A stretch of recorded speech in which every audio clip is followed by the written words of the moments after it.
A gente tem um estudo bom que eu queria dizer para vocês, de um filósofo austríaco, que depois se radicou nos Estados Unidos, chamado Thomas Kuhn, K-U-H-N. Ele fez um estudo e mostrou que quando nós mudamos a referência de um sistema qualquer, eu vou explicar depois, a gente muda a realidade. Mudou o referencial do sistema, mudou a realidade. Vamos fazer alguns exemplos de Thomas Kuhn. Galileu Galilei. Está dormindo ali, tem que acordar. Galileu, escuta bem, isso é bom. Galileu Galilei,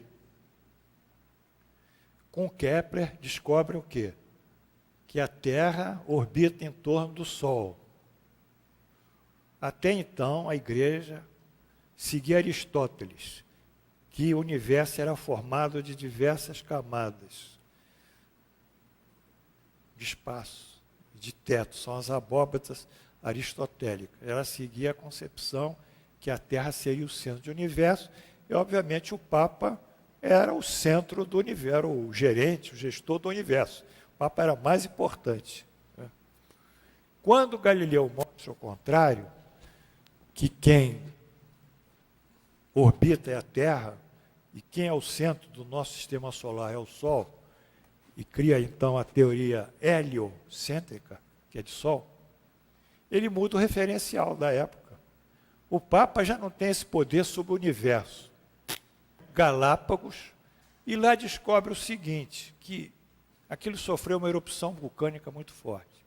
Todas as espécies morreram. Mas tinha uma que sobreviveu, que era uma tartaruga. Lembra disso? Ele viu que a tartaruga que sobreviveu, ela criou assim um polegar mais aberto na patinha dela. E esse polegar mais aberto deu a ela condições de andar. E com esse polegar mais aberto, ela fugiu do cataclisma da ilha. Então ele cria a teoria, que depois é uma realidade, da sobrevivência das espécies. As espécies mais aptas é que sobrevivem. E para que elas se tornem aptas, tem que produzir modificações morfológicas e fisiológicas. Então, revoluciona. Outra pancada na igreja. Outra pancada. Por quê? Porque a igreja dizia que nós viemos de Adão e Eva, não é isso? Adão aqui, Eva aqui, tirou uma costela aqui, fez Eva. Aquela coisa. Então, mostra uma teoria evolucionista. E ainda tem os criacionistas hoje que nos Estados Unidos ficam batendo contra Darwin, contra a ciência, mas nós não damos bola. A ciência não vai ficar dando bola para essas coisas. Enfim, então mudou outra vez a concepção do homem, dando um caráter revolucionista, o que consagra mais uma vez o quê? O princípio inteligente. Porque ele que propõe, ele que é o elemento de evolução nosso, né? Que vai modificando.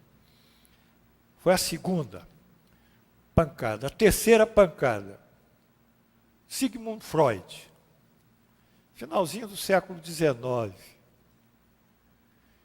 Ele vai ao Hospital Salpêtrière, em Paris, com o Charcot, que era um médico, neurólogo, e vê que Charcot hipnotiza umas mulheres que têm paralisia em manguito, que é a paralisia histérica, que ela não segue o nervo, as inervações, segue apenas um segmento anatômico, que não é normal, tem que seguir a inervação.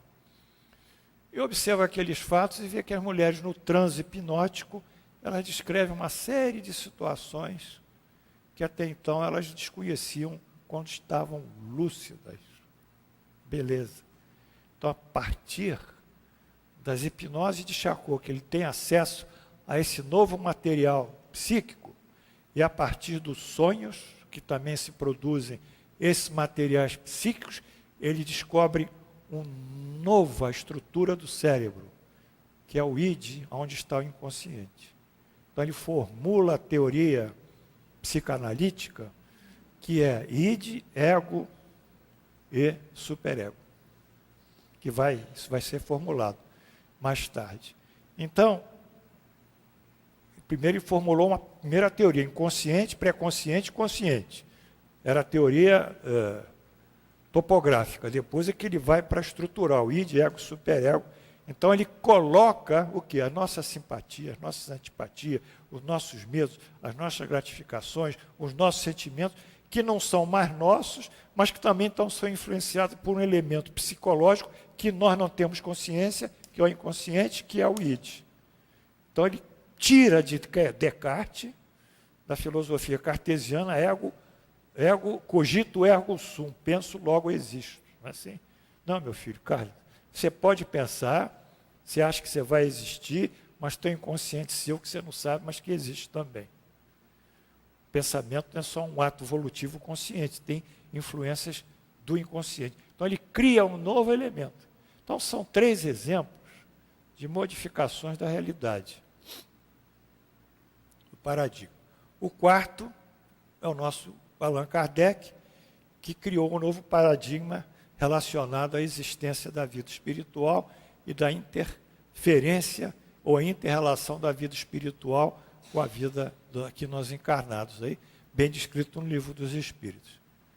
Então, a partir disso,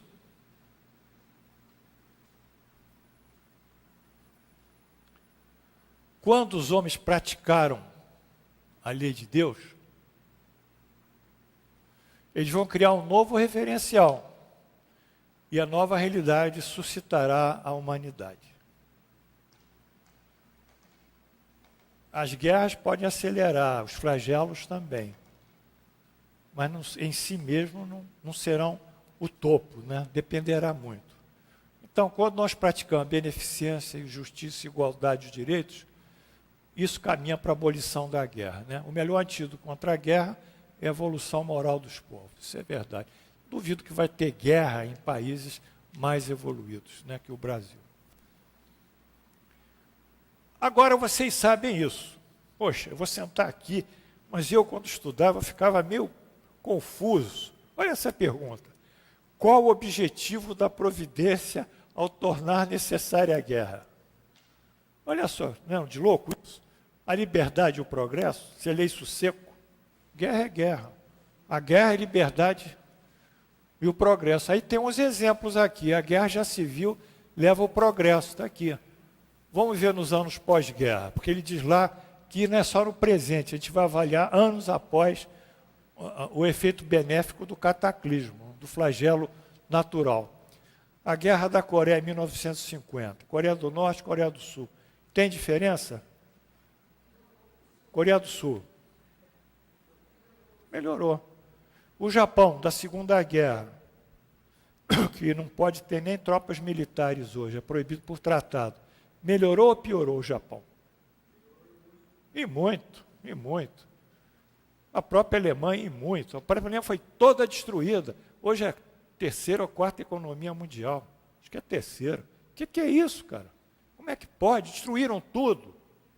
Não tinha nada em Berlim mais, só tinha destroço. Como é que é isso? Não é? Então, são alguns exemplos que a guerra trouxe o progresso. Mas a longo prazo, né? Vamos em frente. Essa pergunta da Allan Kardec é muito boa.